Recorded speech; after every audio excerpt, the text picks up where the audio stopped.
What's going on, ParaTruthers? Welcome to another episode of ParaTruth Reborn. This is a pre-recorded show on 107.7 FM New Orleans and United Public Radio Network. My name is Justin. And I'm Erik. And tonight we are bringing on Devin Hunter and M. Belanger about the book, The Bad Vibes Field Guide. Devin holds third-degree initiations in both the Northern Star tradition of Wicca as well as the Dianic tradition of Witchcraft, and is the founder of his own tradition, Sacred Fires. His podcast, The Modern Witch, has helped thousands of people from all over the world discover and develop their magical abilities. M. Belanger is the author of over 40 books on magic and the occult, including the Psychic Vampire Codex and the Dictionary of Demons. Founder of the magical group House Capuro, Belanger has taught energy work, psychic development, and past life work for over 30 years. Over the only openly intersex people working in the U.S. television, Belanger is widely recognized for appearances on shows like Paranormal State, Portals to Hell, and Paranormal Lockdown. And any award-winning game designer, Belanger also crafts journaling, role-playing games. And without further ado, we're going to bring in Devin and M. Belanger. Michelle and Devin, welcome to ParaTruth Reborn. How are you guys doing tonight? A little warm, but otherwise pretty good. A little warm, yeah. It is very warm in Ohio right now. Yeah. We're kind of doing ups and downs in North Dakota. Sometimes in the 80s, then we're in the 70s, then we're down to 60s, back up to 80s. It's an odd year for nature this year. So we're bringing you guys on to talk about the Bad Vibes Field Guide. What made you both want to be a part of this project and get this book out there? I defer to Devin because I'm a part of it, because Devin was kind enough to ask me to write a little thing to kind of introduce it to the world. Okay. Well, I mean, yes, and right, because Michelle, I think Michelle, I one of the things that I liked about Michelle instantly, we met, I want to say like a decade ago at a conference before the world ended and restarted, and one of the things that we kind of instantly connected on was we had a similar kind of approach to how we help people when they're in certain circumstances or situations, and also what we were interested in researching, on our free time, right? When we have that free time. And so we hit it off, and my conversations with Michelle over the years, I think really helped me to distill my own processes, my own practices.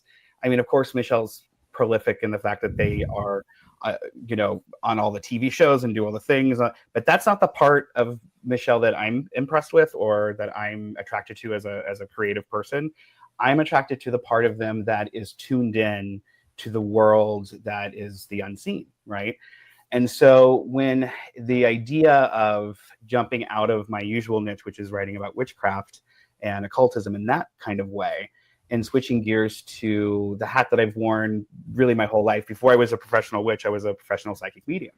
And so this has always been my life's work. It's always been what I wanted to do. I ended up writing books on witchcraft first, but this was the first. Let's hop over. Let's see if we can play into this other part of my work and who I am. And so it seemed completely appropriate to reach out to Michelle and say, hey, Michelle, would you be interested in writing the foreword to my manual for how to take care of some of these things that we run into? And I was lucky because they said yes. Yeah. Well, and if I remember the conversation, where I remember like where your booth was and just sort of like chit-chatting in front of the table, part of that was talking about how to pass these concepts on to different audiences, like what language to use, how to communicate to people who might not have the perspective that a witch or somebody who was raised with like psychic mediumship as a background. Because for me, my psychic self-defense book is the Ghost Hunter's Survival Guide, because that was the audience that needed this stuff but didn't really have context at the time. And I could see you noodling about like, how do I take my perspective and communicate it effectively to people who need it in a language that is going to be accessible to them. Bingo. Yeah. Nice. Well, now, and you can both answer this question, of course. But how do you personally define bad vibes? And are they always external, or can they stem from like internal emotional states as well? Yes, right. Yes, and all of the Yes, above. all of these things. So this was a tricky thing because when I originally sat down to write this book, it was specifically looking at people who felt they were afflicted by some sort of thing, right? Whether it's energy or entity or, whatever. And I think any psychic worth their salt, any spiritual medium worth their salt is always going to, the first place they're going to look is inside, and they're going to tell you to look inside and take care of the stuff. Because the stuff can, our internal turmoil can cause all kinds of issues that we would interpret as bad vibes. In the book, the way that I approach it, because the audience shifted just a wee little bit, to include people who were spiritual but not religious, people who felt things but weren't sure what to do about it, right? And they didn't necessarily want to sign up for a cult or a religion or like any of those other things. They just wanted information. And so the way that we approach bad vibes in the book is really anything that makes you feel dissonant in your environment, right? And so that can come from stuff that's happening inside of you, that can come from a spirit that you're perceiving, that can come from a generational issue, that can come from everywhere, right? And I think we do a disservice in the paranormal world when we instantly jump to there's a ghost, there's a demon, there's a what. In my work, one of the things that I've been called to do a lot of cases where we end up determining it's a poltergeist kind of thing, where it's really coming from inside the house. It's really started by somebody who wasn't able to be in a balanced place, and it causes disturbances, right? So the book 100% attacks that. Like that's one of the first things we go into, and to the point where you can't really deal with, if we want to get into the heavier stuff where let's say there is a demon, let's say there is some really hardcore stuff going on. By the time it gets that bad, by the time those things are there, have been all of these moments that you could have burst the pressure, you could have taken the power away from the entity or the situation. And a lot of the times those energies, those entities, they're going to come at you and they're going to look for your vulnerabilities. And so if you're somebody who struggles with alcoholism and that's really been a dark place in your life, that's what those things are going to go right towards. And I don't even necessarily, after all these years, I don't even think it's like a malicious thing. I don't think that they're like, oh, I have to go screw a bunch of people over. I think it's more like they need food, and that's their food. That's what they are attracted to, You so are tasty and easy. Exactly. Yeah. So, I mean, Michelle, like, yeah, because bad vibes, that's like a big... Yeah, that's actually why I thought calling it bad vibes was kind of a masterstroke, because it's really easy to say psychic attack or demons or dark entities, and all of that gives the stuff way too much power. Mm-hmm. So bad vibes may sound a little twee to some people, but like it really is just like there's just an energy, and maybe it's you and maybe it's that, and it doesn't matter because here's how to fix it. Yeah. I'm glad you guys bring that stuff like that up, because I mean, we've talked about it for years, but is it just people thinking it's something that's affecting them, or is something feeding off of them? Because we all get into that type of mindset every once in a while that, everything's messed up, we're not doing what we're supposed to be doing, and spiritual entities can attach to that. Most people want to believe that that's not the case, but I believe 100% that they can affect us. There is a difference between mental illness and then, spiritual attack, but it's one of those things where in the paranormal community, they try to make it one side or the other. Yeah. Well, and there is the thing with mental illness and trauma and psychological problems and psychic attack and all of that stuff is there's this weird line of terrible things are happening to you, and now you are experiencing stress and trauma, so the terrible things are even more terrible, and you have to come at it from both sides. Mm-hmm. Like that trauma needs to be addressed from the perspective that you would ordinarily treat a psychological wound, And also, you cannot rule out the fact that there are energetic things that could be spawning from that, could have triggered it, and those also need to be addressed. So a multi-pronged approach is the best way to resolve the issue. Right. I think And if it's I could also... add to, Go ahead. Go ahead. if I could add to that, I would say that in my experience, a lot of the times when we are in a position where we are stressed out, we're in a bad place ourselves, mentally, emotionally, whatever, I mean, like I said before, we're kind of plump and juicy for the picking. But the flip side of that too is that we live in this world where we tend to think of psychic stuff as being this receptive experience, that it's all about receiving and feeling. And that's half of the story, maybe a third of the story. Okay. So if you are a spiritual being and you are psychic and I think a lot of people are, I think a lot of people have those things already turned on, even just a little bit. And if you are one of those people and you have kind of tuned into something that is stressful and it is causing, internal disturbance, it's causing anxiety, fear, those sorts of things, you become a battery that's just pumping that energy out, because that psychic thing works both ways, right? So I think we get into more of that in occultism. We start to talk about the projective kind of ability of the human spirit. But in the paranormal world, we're so often talking about, running into energies and kind of absorbing things on accident or having something stuck to you on it. And at least in occultism, we kind of approach it from a holistic standpoint as much as possible. We tend to. And so I feel a little lucky coming at all of this from that perspective, and that, we can flip the paradigm around and just look at it a little differently. If you're fixing a Rubik's Cube, you have to flip it around to solve the puzzle, right? And so I think a book like this, what was exciting to me, to kind of get back to that first question a little bit about this project, was that we were able to take both of those fields and really bring them together. Yeah. And I mean, for me, I bring part of my psychology background into stuff. I think you can't really have psychic without psychology. Like you need to look at it. It's all happening in your head, Right. One way or the other. Are there instances where classic demonic infestation or whatnot happens? Yes. And the most classic case of demonic possession that I ever got called in to handle, the girlfriend called me in because she was witnessing what was happening. There was like intense poltergeist like stuff. She had seen this thing, like it was friends saw and were experiencing attacks from it. But at the core, the person who was the focus, he had been in jail for a while, so he had a bunch of trauma related to that. He had a bunch of trauma related to childhood stuff. There was addiction in the core there too. And there was a lot of just deeply unresolved wounds on his part, and an ability to project his emotions, his emotional turmoil. And effectively, he had created an egregore. He had created this demon that was attacking him, that was in many ways the embodied imagining of everything that he was carrying around. But it was so intense that it was now real.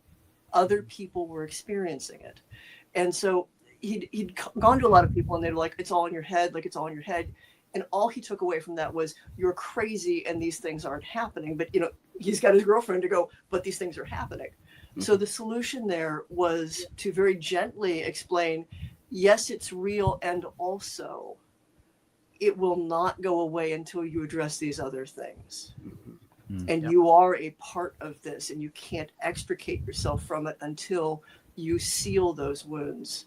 And I was lucky enough to, through a friend of a friend, be able to refer him to a counselor in his area who was open to really wild and weird stuff, and was able to like actually get him to a point where he could kind of separate himself and his trauma and this entity and everything else that was attacked. But like, if I didn't have my background and I just judged what was going on, like I'd have been calling an old priest a young priest and pulling a whole bunch of holy water. But it wouldn't have solved his problem. Right.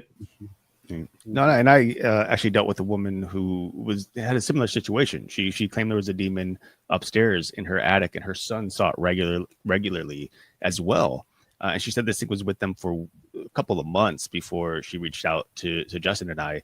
And, you know, we went through, I come from a very Christian background, so we went through prayer and talked to her about different ways to get rid of it. And, you know, it's pretty wild because, like, even in a prayer group where we were praying over her, I didn't tell anyone the situation, but one of my friends came up to me and said, while we were praying, I heard about this demon. And he explained it to a T of what she told me it was. And I was like, well, that's wild, right? But I also learned later, like about a week later, because apparently it disappeared. And then a week later, she told me that it's back. And I kind of got her eventually to kind of tell me what's really deep, like the deeper things that are happening. And she was living with her mother at the time, who was causing her great stress and anxiety. They did not get along at all. And as soon as her mom came, but she was gone for like a week or something, and she came back to the house, and suddenly this entity appeared again. So, you know, we had to go through that and explain to her like how these type of emotions, how these relationships can actually create these entities and make things seem, you know, I mean, it's very much real. There's no question about that at that point. But there are other ways to remove that entity, and part of it comes with the healing process between the relationships that she's in. Mm-hmm. No, and it raises the really weird question of like, is it a created thing coming from the person, or is it an external thing that is very conveniently using that as the mask that it wears? And there's a point where you can't always tell. Right. And for me, or both, or it's both. Yeah, or right? both, like all of the above at once. And one of the things that I liked about Devin's book is it's not concerned about like so much the like minutia of identifying it down to a core. It's how do you address the problem? Where do you start? Where are the building blocks to get to a place where you are in a healthier space and it's not your problem anymore? Mm. Now, how, like, for the normal person that may not have the sensitivities or not have them as much as others, how can you differentiate and distinguish between a natural emotional response and an, you know, energetic disturbance or a negative entity attaching onto that energy? So a lot of it just comes down to observing yourself, being aware of know thyself, as the old term says, right? So I often tell people, your anxiety sounds a lot like your spirit guide, right? And people get really upset or worked up. Oh, my spirit guide's telling me this. Is it your spirit guide, or is that your anxiety, right? So right. Let's sleep on it, right? Let's think about it. So what we know with paranormal activity is that if it's something that we have to be worried about, it'll come back. It'll repeat. It'll be repetitive, right? Mm-hmm. If it's something that is triggered by you, then the repetition is going to come once the event is triggered because XYZ happened, right? Otherwise, you're looking at what I try to tell people, whether it's I'm working one-on-one with a client or we're in a big conference and there's a bunch of people, and I try to always circle back to this idea that you have all the power. You have all the power. And this was a really hard thing to learn, like early on in my life as a psychic medium and going through. And I would get into these cases where people were they had no power over, no power over themselves, no power over their lives. And they were in dark places just mentally and spiritually. And I'm like, I don't personally care who you pray to. I don't give up. That's between you and them, right? We all have our own imaginary friend, right? Like, I'm okay with mine, I'm okay with you having yours, right? Where we draw the problem is when we try to stick everything into a dome where we're all using the same words, we're all using the same terms. And because, if I say demon, I, as an occultist and as a paranormal person, demon is a very loaded word for me in a way. It is not loaded for my mom, who is religious and is very in a different world. So, yes, very heavy term, but in a different way, right? And so once we start really working with people and we really start talking, I think if we were to push just the spiritual stuff, the psychic stuff away from it, we're dealing with a very human experience. That's the first thing. There's nothing abnormal about your paranormal stuff. Not that you're not special or not that, but none of that. But this is a human thing that you're going through. And so if you're worried about, am I experiencing something that's authentic, or is this something that might be, we'll say, a little bit more on the imaginary side or the influenced side, then take time, think about it, meditate on it, right? And the other thing too, I think is really important, and this is so hard for a lot of people, and I get it, but have good people in your life And because you want to go to them and say, I just had this weird thing happen. I feel a little blah. I feel like this is weird. Can you come check this out? Right. One of the best spiritual mentors in my life is somebody who's not at all spiritual. They're an atheist, and they were able to look at a situation and go, you do realize this is psycho, right? Or you do realize this is not healthy, right? And of course I know that, but hearing that from somebody who's not into any of this is so grounding, right? And it allows you to approach things in a way that takes the pressure off of your spirituality. We, as human beings, whether even again, my atheist friends, they're very invested in their spiritual view, right? And so we love that search for ourselves. We put a lot of pressure on ourselves. We're traditionally taught, especially here in the States, to have a lot of spirituality is very heavy in the long-term influences in our lives, things like that. So I think if we're able to cut a lot of the stuff out and we distill it, you're a human having a very human experience. Even if it is a very spiritual experience, it's still very human. And where's your power in the situation? So if you don't know, that's the first place to look. Where's your power in the situation, right? And if you need backup, you need a friend to come in and say, hey, this is a little weird. That's okay. That's a good thing. What I learned is I can't go to my super spiritual woo-woo friends with all my problems, because they're, especially at this point, because I've written books and I've been on TV and things, people just assume I'm right about everything. And I'm like, no, I need you to talk me down, right? Like, So I have learned very much to just keep, if this is what you do on a day-to-day basis, keep your community open, keep your influences open, right? So that you have the ability to step out of the box when you need to. And if you're somebody who doesn't have that, then what I say is ultimately you need to look for that. If it's part of your daily life, you need to look for that because it's part of your toolkit, right? Did I answer your question or did I go off on a whole tangent? No, that was good. For my part, I'm a broken record about journaling, but keep a record. Like write down, what are you experiencing? But more than that, what do you feel? What was your day like? Like what else is going on? And get a record so you can compare, like, when does this happen? When it is more likely to happen? If you're really worried that it's all in your head and you happen to have pets, do they react to it? Like, are they seeing something? Because you can't front load your cat to see a ghost, right, or your dog to bark at, the bad, weird energy in the corner. Your friends, you might be able to front load, especially if they're woo woo like you, and you've like gotten them all spun up about it. But if you've got like an animal that is responding to it, that's a pretty good indication that there's something going on. But that record, especially if you don't have the option of having other people around you that you feel comfortable to trust and you feel comfortable to trust their perspective, getting data and a long bit of data to get a sense of like what's actually going on is pretty much your best approach. This is so interesting right now. I do have to say, like with the pets, like, I told you, Michelle, that I've had my cats for 11 months now. And prior to that, it's been a while since I've lived with animals, and I've seen my house is 60 years old. My mom grew up here. My grandfather owned it, and it's been haunted ever since she was a little girl. And it was haunted when I grew up, and I was able to clear it once I moved back in. But every once in a while, the cats, everything's fine, and suddenly their fur stands up. They look out into the hallway that I can see plainly, and there's nothing there, but they see something. And immediately it's like I'm in like investigation mode, maybe not literally going into a ghost investigation, but I'm investigating myself. I'm investigating the situation. Like, what are they seeing? What are they feeling? Things like that. And it's really cool because one of our friends actually, who also has a podcast on the network that we're with, she said that she has this feeling. She kind of senses that these cats are kind of spiritually connected with me throughout multiple ages of life. And it's like, ever since they came into my life, it's just, there's this connection with the spiritual. And I'm like, okay, this is kind of wild, because things cleared up real fast when they came in here too. Almost as if whatever was here was just like, nope, But black cats are here. We're out. There's You know? a reason why they're stereotypical witchers familiar. Uh-huh.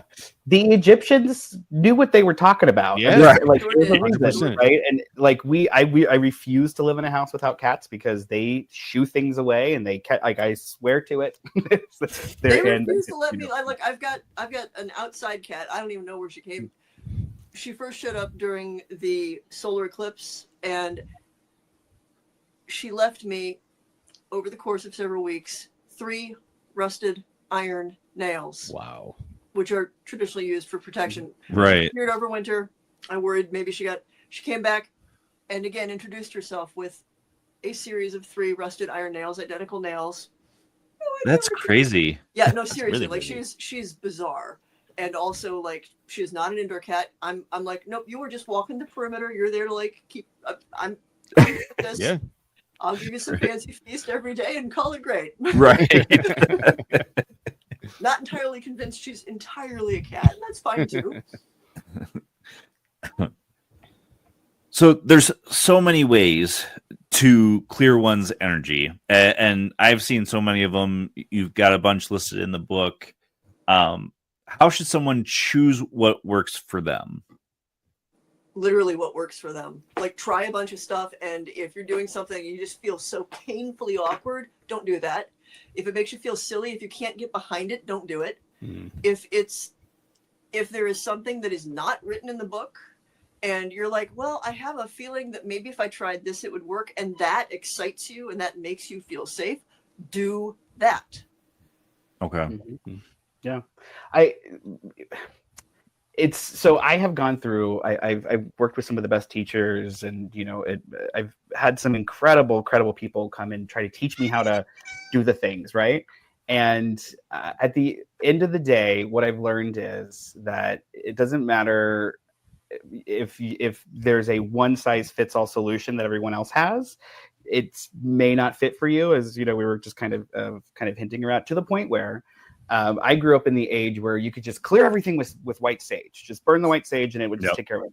Well, here's an interesting thing. I never liked white sage. I thought it stank, and I'd use it if I gotta, that kind of a thing.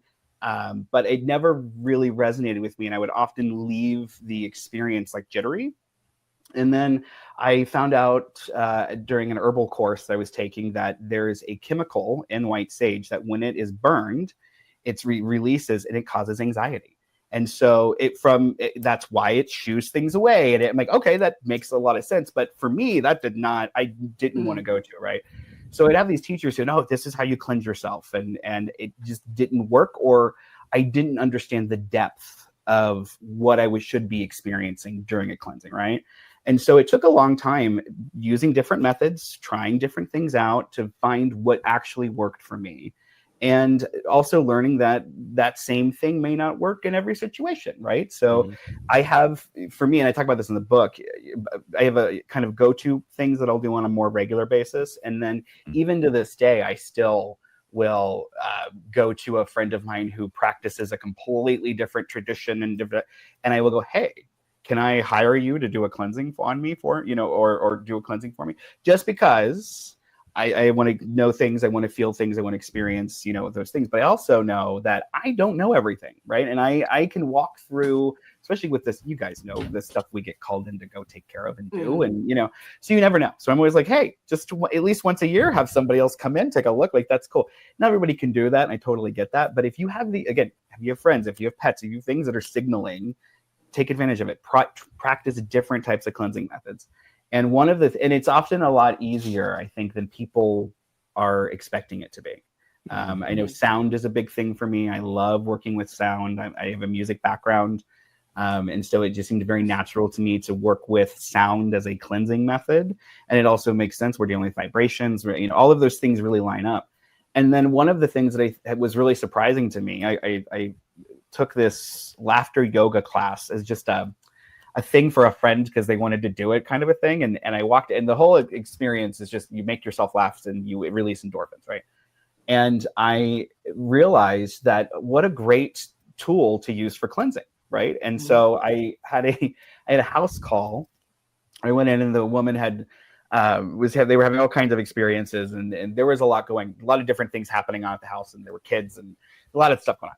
And she needed a cleansing, right? But they were allergic to certain things. You couldn't burn. Like there was a lot of going into it that we had to kind of dance around to get the cleansing done. Okay, so how about we do this? So I had her have a party, invite all of her friends over with a couple glasses of wine and tell some jokes and start laughing and really get raucous and get that energy up, and then go touch the walls, right? So a residual haunting happens. How do you take care of that?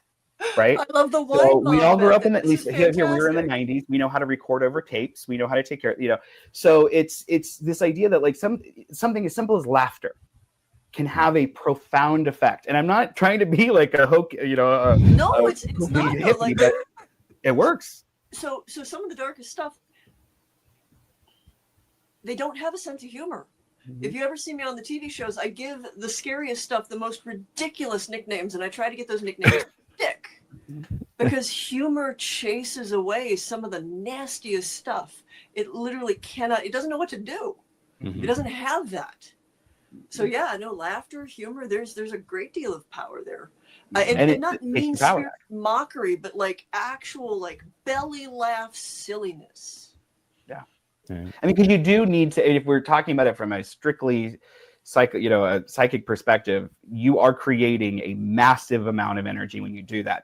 But it really does have to come from an authentic place. It really has to be an authentic experience, right? Yeah, because when you're having that experience with the spirit, it's authentic, right? So yeah, so you really got to do it. You can't half it, right? But there's something really powerful to that. So when it comes to cleansing methods, to kind of circle back, sometimes the most simple thing will be the most effective in your situation, and sometimes the thing that you were told would take care of it is so off from who you are and what you do that it's not going to be effective. It doesn't really, matter how many times you're going to try it. Okay. So it really is, as Michelle said, trial and error. You got to practice things. You got to roll the dice and see how it goes, and then build from there.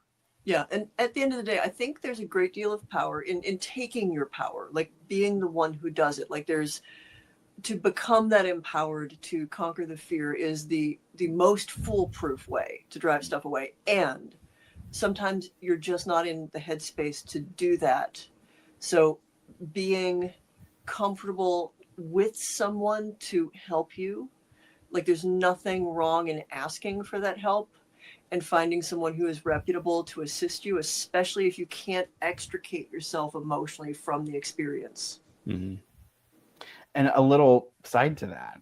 So in my other books and my other things, I talk about putting energy in things so you can store that energy and access it later. So if you are having a really good day and you're feeling yourself and you're feeling on fire and all those things, grab a crystal, grab a thing that you're going to use, a pendant or whatever is important to you, and load that sucker up with that energy, because there's going to be a day where you feel like, like the tail end of a horse, and you're not feeling like you can connect. You're not feeling like you can ground yourself. And if you have that, you can go grab that thing. It's push the button. It'll do it for you. You know what I mean?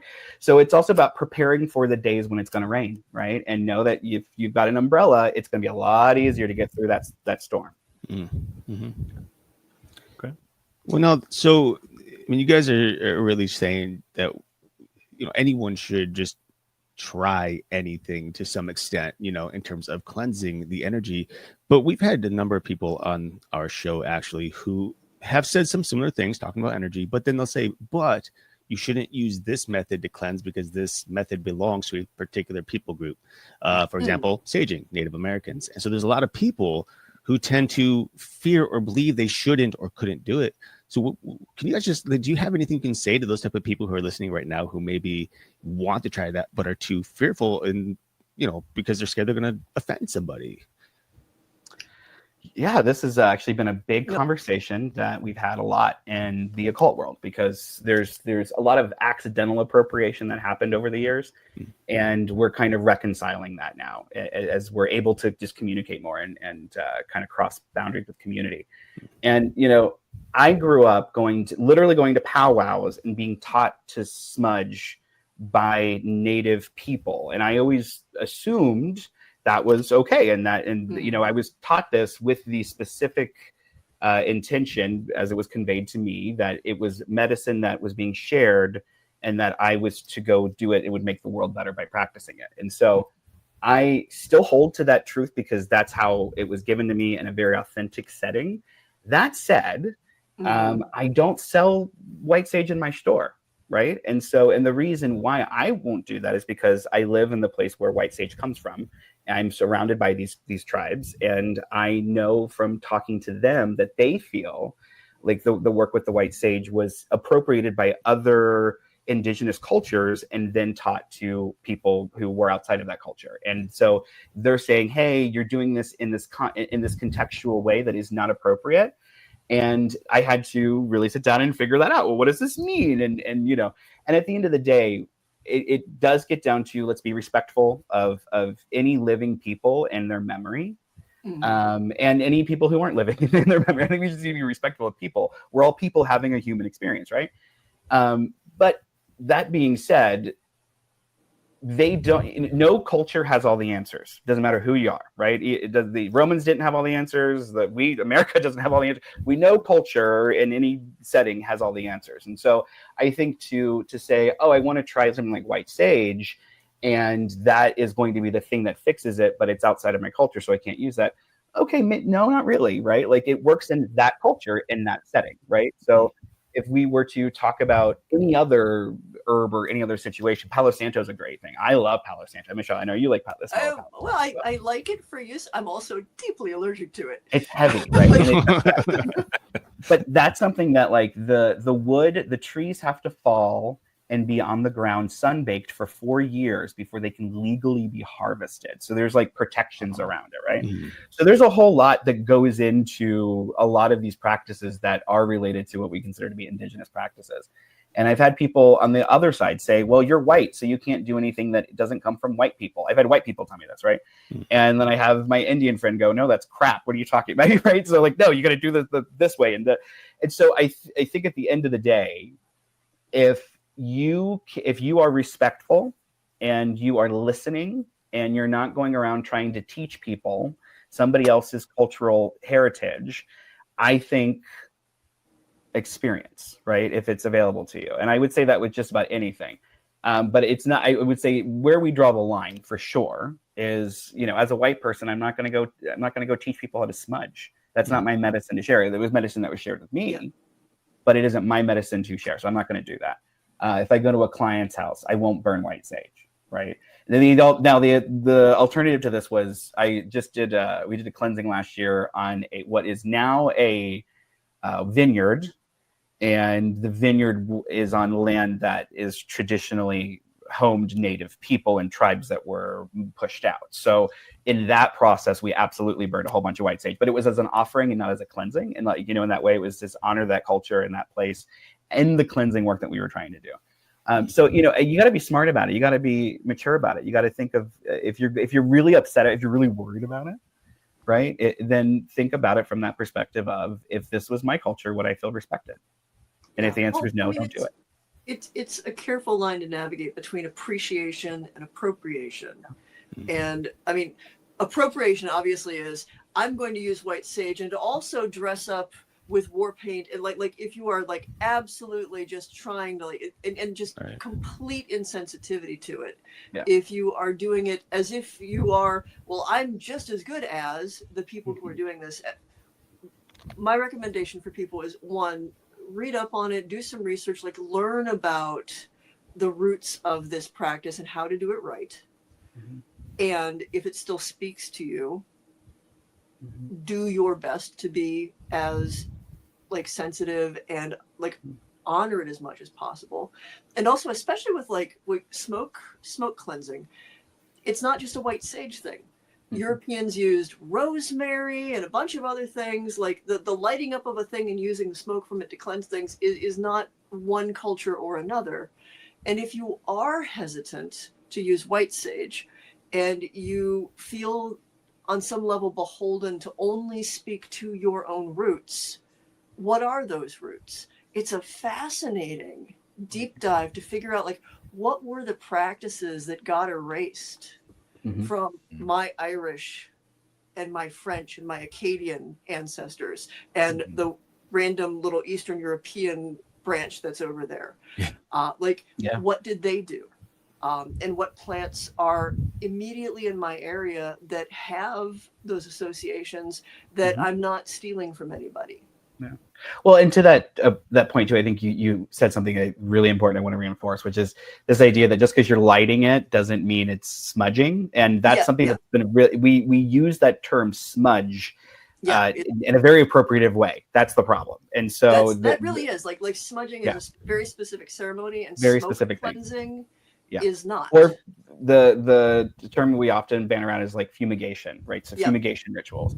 And those things have been those time immemorial. People have been burning crap to get rid of crap. Like that's just how it goes. So there are so many options with that. And if you're Christian, I always tell people to look at you have so much information in that book on how to take care of some stuff, right? And so there's resin blends, like there are sacred resin blends in your book that will tell you how to purge things, how to get rid of things. Really, just right? frankincense and myrrh, just throw it in anything it does. Just about all the work. And so there's so many ways that you can approach this work and make it accessible, because it's a human thing, right? From all cultures, all backgrounds, all places, we've all been struggling with these things, and we all developed ways of dealing with them. And so, here in America, and it was really like the 80s and the 90s just made us lazy with smudging and with white sage. And now you can go to a head shop and buy white sage. And, it's just changed completely from its original root. So I don't at all get upset when somebody's like, that's not right. I get it. Right. But there are so many ways to go and cleanse yourself. And there's so many practices that I think, regardless of who you are, your spiritual allegiances, you can find techniques that can fit into your own book of, right? I think that's the important thing. Yeah, to me, it only becomes harmful when it's appropriative in the sense that you are presenting yourself as equal or better than the people you're taking the idea from. Okay. Now, this is a term I've only heard within the past 15 or so-ish years, is transmuting negative energy.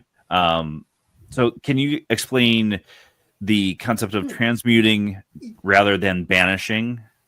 Yeah. So if you are, and Michelle's I know you're gonna put some really good whipped cream sugar topping on it. But so energy is energy, right? And we know from physics that the graveyard of energy is like heat, right? Even that's not 100%, right? Right. So energy is energy. Energy is constantly shifting and moving and doing all kinds of things. And so when we perceive something, if you can feel a palpable force and you're interpreting it as energy, you can use that energy. And we've been doing this in witchcraft and occultism since the day is long.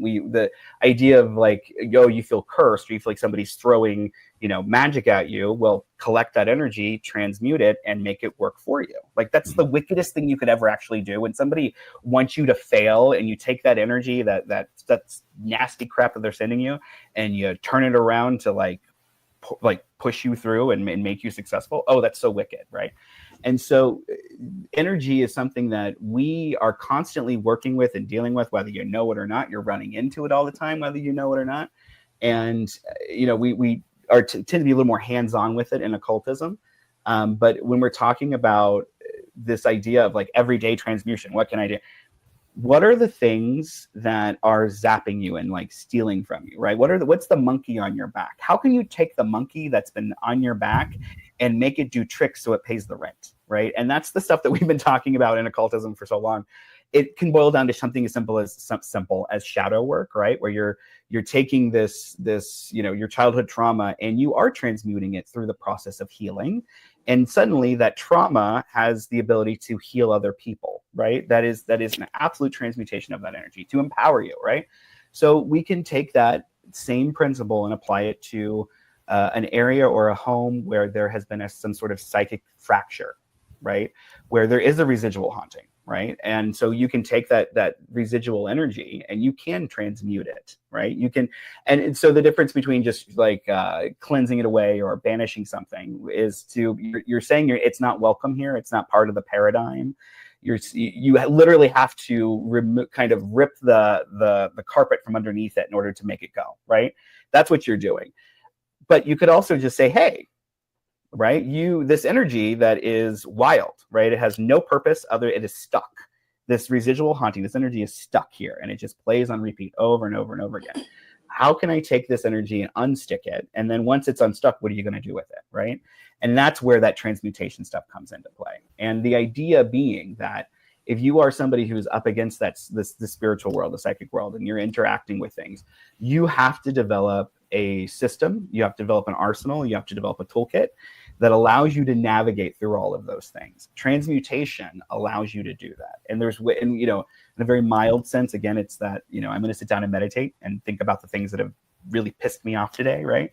And in a really grand sense, it's working with bigger tools, crystal grids, working with sound, working with the natural ecosystem and the understanding the ley lines, right? And really working with the bigger system to take the energy that's coming into your space or coming into your body and making sure that before it goes through you or gets to you, it's been filtered.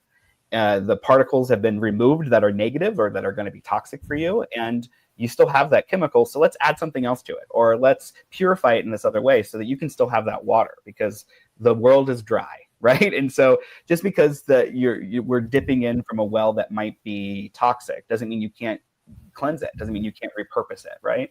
And to that end, using that water as a metaphor, there's water that you're not going to drink, but you're going to use it to water your plants, right?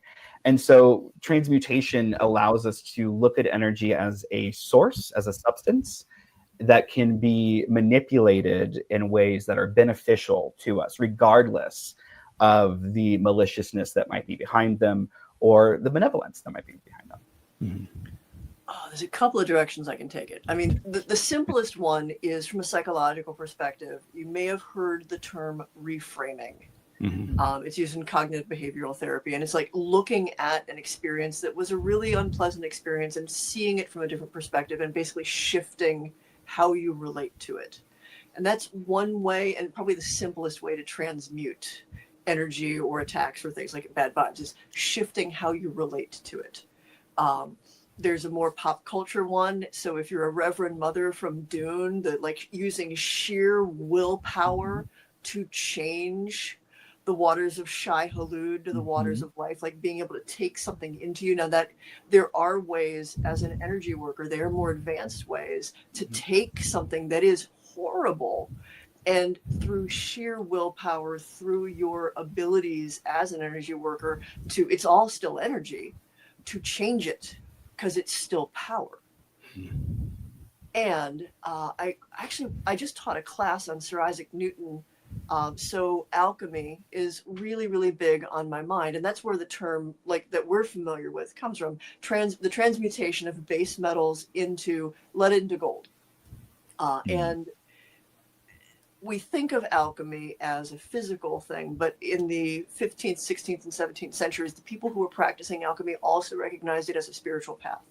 So when they were talking about these very Baroque processes that on one level gave us chemistry, on the other end, they're talking about ways of transmuting and changing and sublimating experiences and energies and refining the self from lead into gold from a spiritual perspective. And looking at it like that, of taking something that may seem foul or very base, like lead, a hard, heavy, just not valuable thing, and finding ways to shift it, to change it. And again, if we're talking purely as an energy worker, I mean, Devin hit on filtering, pulling it in, eating it. Sin eater is also another, literally not how it was, but the way that we now understand sin eating, which is to take someone else's bad things, take them, literally consume them, digest them, and turn them into something new. Side note, actual sin eating was literally paying a beggar off the street to eat all of the things that they put the sins in. So the guy who had the funeral would go to heaven. It's a whole weird thing. It's very weird. Not how we understand it now. Well, so let's just talk a little bit about actually like entities. All right. Well, any spirits, and especially negative spirits, because a lot of people, I guess I can't say a lot, but there are people out there who will try to cleanse an area to get rid of a negative energy or a negative entity. And in some cases, those entities don't go away. They just get angry. And that could be really hard for people, especially when they don't know anything about the spiritual realm and, understand the whole process of really cleansing. They're just, probably read something online. It's like, let's do this. And then, oh, wait, we're in a really bad situation. I guess, first of all, can you give some sort of encouragement to those type of people who are maybe going through such a thing? And what are some elements that you've learned over the years in such situations? Like if you've met people or if you've been through something yourself, like how did you go about maintaining the process of fighting against that entity and eventually driving it out if they can't actually afford to call someone else in or there's no one that they can reach out to help them? I'm going to hop in first on this one because I've had to do a lot of this. I mean, the first question is, was it there first? Does it have more right than you to be there? And so are you fighting against something that is like part of the land that your house is built on? Because it's not going anywhere. And that's where finding a way to work with it, work around it, finding a different approach than just trying to like drive it away is in many ways your only recourse. Sometimes things seem negative because they're angry or because they're wounded. So the first thing is, if we're talking an entity, an actual spirit of some sort, assessing what is this thing? Is it grandma and she's just so frustrated that we're not hearing her, that she's now throwing things around just out of sheer frustration, and that seems like a demon to us? Is it a stain of some terrible thing that happened that just is soaked into where your home happens to be? Is it actually the land spirit, which frankly we don't do a very good job of keeping up on them, like we are doing horrible things to them kind of daily, that we've lost an ability to have a healthy relationship with? Is it something that's come in that actually can be kicked out? So like going through the list, and don't worry about the words that we give these things. Land, white, ghost, demon, whatever. Like the actual word is less important than how does this thing behave? How does it react to you? Can you communicate with it? Is it open to communication? Can it be reasoned with? Is there a kind of contract you can achieve with it? Like, can you work something out if you can't drive it away? So that's more where I start. Like, how do I have a conversation with this? What am I talking to? And can it be reasoned with? Mm-hmm. Yeah, 100%. Have you heard the term Chinese room before, by chance? Anybody out there? I have. Okay. If you're a sci-fi person, you're probably like, yes, I do. Yeah. So for those who aren't aware, the Chinese room is a thought experiment in which the basic concept is that there could be a computer that you sit in front of, and its job is to take information that you're sending into it and translate it into Chinese. Well, we just say Mandarin, we'll say Mandarin. And that as it's doing that, it learns. And so eventually, over time, this computer will develop, just the programming will develop enough that it could fool anybody else into thinking it was a person and that you were having a conversation with a person. It's not a person. It has just received information. It has a program that learns how to kind of give you what you want. And it's not sentient. It isn't conscious in the way that we kind of think of an alive being or a being. In the paranormal world, the thing that I've been really the last decade chewing on, and the thing that I've gone through my old notes from cases, and the thing that I'm running into with other cases, and it's along the lines of poltergeist, but is this idea of the Chinese room as an entity experience, and that we can create, or energy itself can develop its own kind of programming, right? Where it's spitting things back out to you, which you will perceive as consciousness or you will perceive as sentience, but it's not, right? It's its own kind of thing that's there and it exists, and it's a tricky thing. I used to call it like a half-life with one of my clients. They'd be like, "Oh, it's got like a half-life. It's there. It's kind of smart. It's not really smart. It's just kind of there." And a good example of this is if you ever go. So many of us experience this when we do house calls. You go into a house and you can feel a tension kind of pull in the corner, like the top corner. And in my head, I used to perceive those as like little bugs kind of crawling up, and they weren't hurting anybody. They're just there. They live in the shadow. It's whatever it is. I could go to the same place over and over again when I would train people, and we'd go back to the same haunts. You kind of go because you're going to get at a certain level of activity.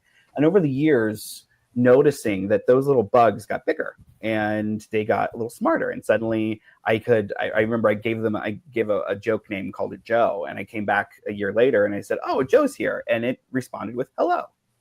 And was it smart? No, it's I think very much just adaptive, right? And so there is a lot when we're experiencing this firsthand that we might want to assume an entity has an intention that may not be there, or it may be smarter or more direct than it actually truly is. And in the world of poltergeist, the kind of the big "haha, gotcha" is that as psychic agents, we're creating energy, we're creating a psychic phenomena that is usually caused through anxiety or stress or things that aren't being relieved, right? Pressure building up. And this same thing can happen with that Chinese room energy experience. So it's a tricky thing for people. And I think it's really important that and I talk about this in the book, the first thing is you're always in control. So the minute you feel like you're losing control, stop and remind yourself you're in control. I have little affirmations and things. And those are there for a reason. They're there to help get you back into the headspace that you need to be in order to really approach whatever is going on. And so, you want to get your power back in these situations, but you really want to make sure that you're aware. It can't hurt you if you don't give it a footing to do that. And this took a long time in a lot of cases, and a lot of me going in like a dumb, ass and doing dumb things and learning, oh no, that isn't how we fix this problem. That's not going to work, right? And so going in and realizing that this doesn't have power to begin with. The whole thing is an illusion, but it's all in your head.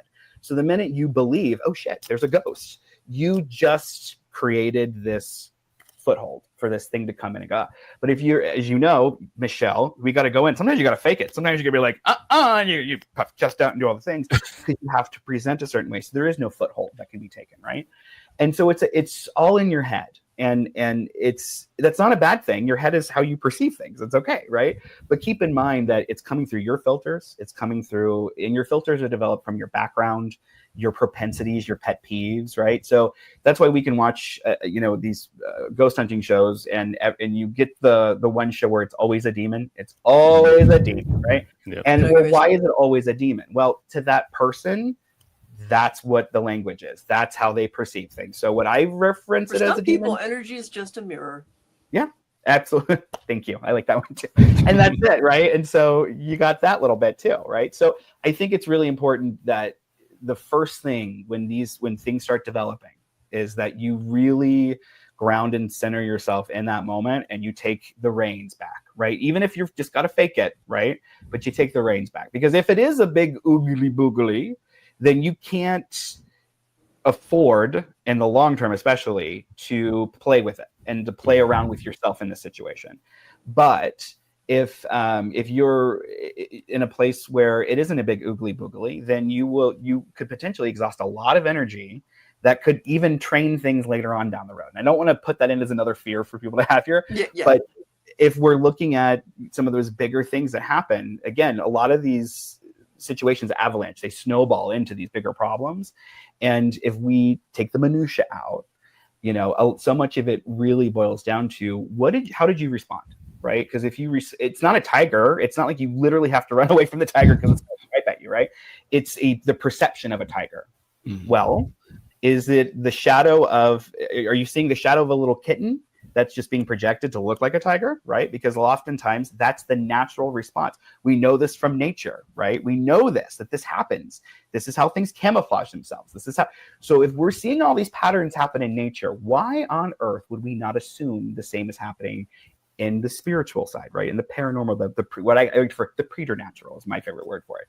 But why wouldn't we assume those things? So I think, yes, there are real dangers out there, but so much of what the intensity of that danger and the actual realization of that danger happens in the translation, in the personal translation, the personal kind of relationship that you develop with that thing. So if you go into these situations automatically assuming that people will walk past a homeless person and go, no, because they don't want to give that homeless person $1.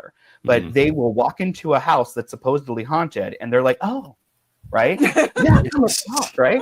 What are you doing, right? You're meaner to the homeless living person than you are the spirit. And then you're wondering why you get attachments, right? And so if you go into it with the same thing of, no, this thing wants something from me, then you're going to have a totally different relationship. You don't have to be a dick about it, right? You don't have to be mean about it, but you can go into it realizing, okay, this thing wants something from me, even if it's just a little taste of your power, right? Or of your psychic energy or whatever, right?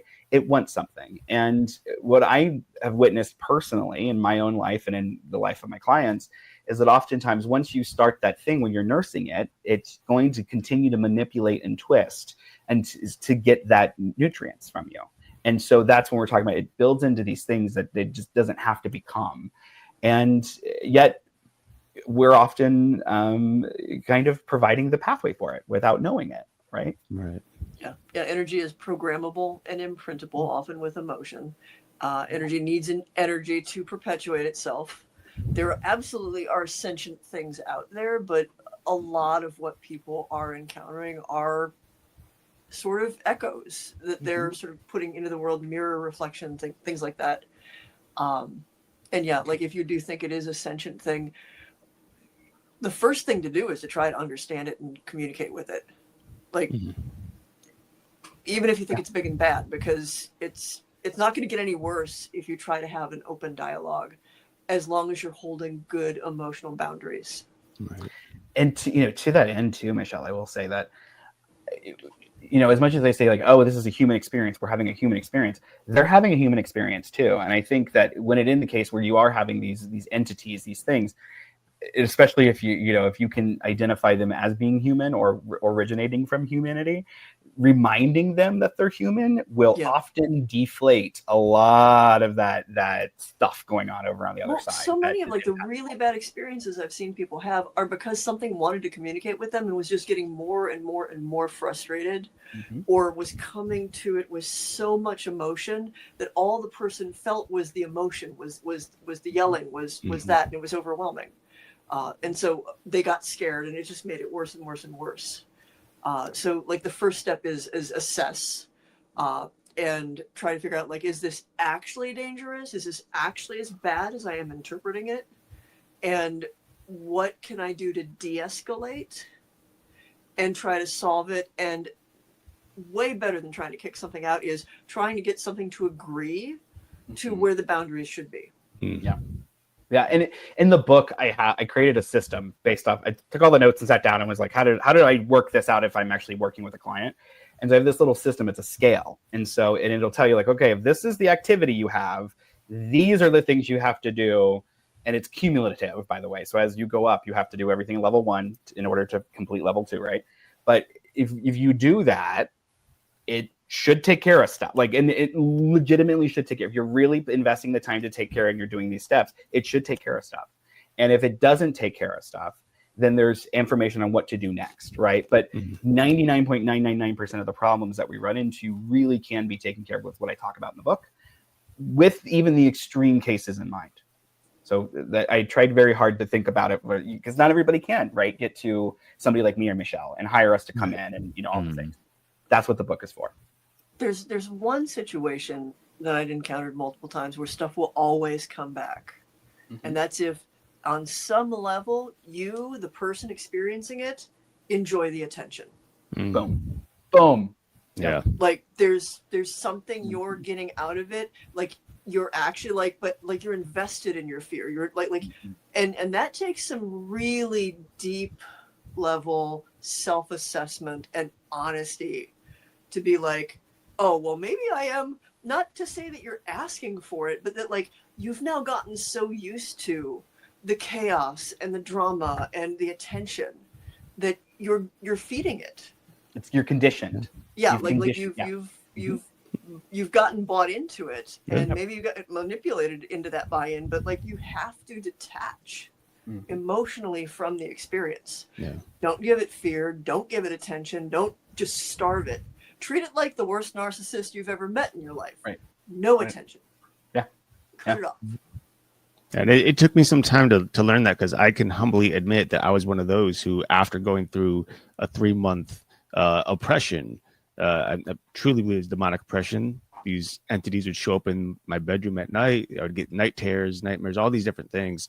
And I was in a really low place. And once I finally got rid of it, there came a time where I did miss it, because life kind of became boring all of a sudden. Mm-hmm. I'm like, man, I wish that this was still happening. It was kind of an exciting thing, you know, and it eventually did come back multiple times. And, it took a long time for me to realize, wait a minute, I am definitely emotionally energizing this thing and calling it to me, through the spiritual realm in some way, and I had to find out what that was and why, and then just cut it out, And it's wild how easy it could be too. Yeah, in a lot of ways, that's, to me, kind of like what's gotten mythologized into inviting something in. Mm-hmm. Mm-hmm. It's not so much that like, oh, you opened a tarot deck and you have invited it into your life. Like there's just something going on where this is now interesting. Mm-hmm. Like this is feeding into your sense of being a victim, or the sense that you're depressed and everything should be terrible, or like whatever you have to unpack to solve. Which again is why I say, like, even though there is legitimate paranormal stuff happening, there's always going to be a psychological angle that needs to be addressed. And that's why if I actually end up working with somebody on a house call, the deal that I make with them, because now we sign contracts and stuff, because I've been doing this for a minute and I know better. Smart. But the deal is you have to go to a therapist 3 times. You have to have 3 meetings with a therapist. And it doesn't matter if you resolve and talk about the issue there. I don't care. But the idea is that if we're really going to cleanse your house, and we're really going to take care of this entity, and we're really going to take care of these things, you need to address psychologically whatever's going on that helped create that. And that isn't going to happen for a lot of people without a little bit of guidance or a little bit of support. Yeah. And so if I'm going to come in and do a house call for you, you sign a contract that says you will go and see a therapist. And it doesn't matter if they're into what I do or not. I don't care. This isn't about me. This is about you, right? I hope that they tell you it's all insanity, and that you so you or can just put the talk about the traumatized, like the way that experience affected you, because that's something you're gonna fucking need to talk about. Right. And so, and that's it, right? So you have to have both. You have to approach everything holistically if you really want results. I hope. Right. Why didn't you just get us an FCC thing? No. Okay, good. That's what editing's for. Good. I may have dropped an F-bomb along with chip coffee on a radio show, and we just got a little too comfortable, and we just I didn't get invited back. No worries at all. All right, well, it is time to let you guys go. I know we've barely touched the tip of the iceberg when it comes to bad vibes, but that's all the more reason for people to go grab the book. So I want to give the mic to you guys to tell everybody where they can find you, find your work. It's all yours. Go right here. No, go Too for it. polite for each other. You can find me if you want. I teach classes almost all online now. Find me on patreon.com/haunted. Is probably the easiest thing if you want to get access to my classes. My website is michellebelanger.com.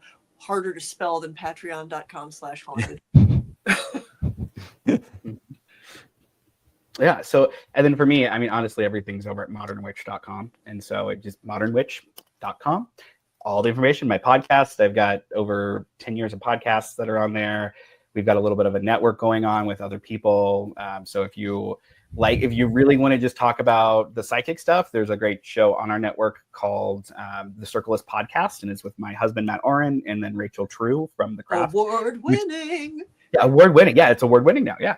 And so, we're very dedicated on our side to providing for the community and for people who are confused or just need a little bit of help so they can keep going and doing living their best lives. Right. So we put all that over on modernwitch.com. And then if you want more about me and you want to see what I do, then I'm on Facebook and Insta at Mr. Devin Hunter. That's it. Oh, yeah. I'm social media Seth Anakim. I make everything hard to spell, I think. But mostly I'm just over on Blue Sky these days because everything else is just a lot. That's fair. It's a lot. Yeah, That's fair. Yeah, I feel we've gotten too much into a lot of the social medias, but it is a necessary demon to be a part of stuff. So I just want to thank you guys for coming on. I'm going to put you in limbo for just a second, and then we'll close out, and we'll let you know what's going on after that. All right. All right, folks. Check out the Bad Vibes Field Guide. It's an amazing book. Like I said, we didn't even get to touch the tip of the iceberg. So make sure you like, share, subscribe, no matter where you're listening. This has been a pre-recorded show on 107.7 FM New Orleans and United Public Radio Network. Make sure you're checking out all the great shows that we have on here. And until next week, where you'll find us same time, same channel. My name is Justin. And I'm Erik. Peace.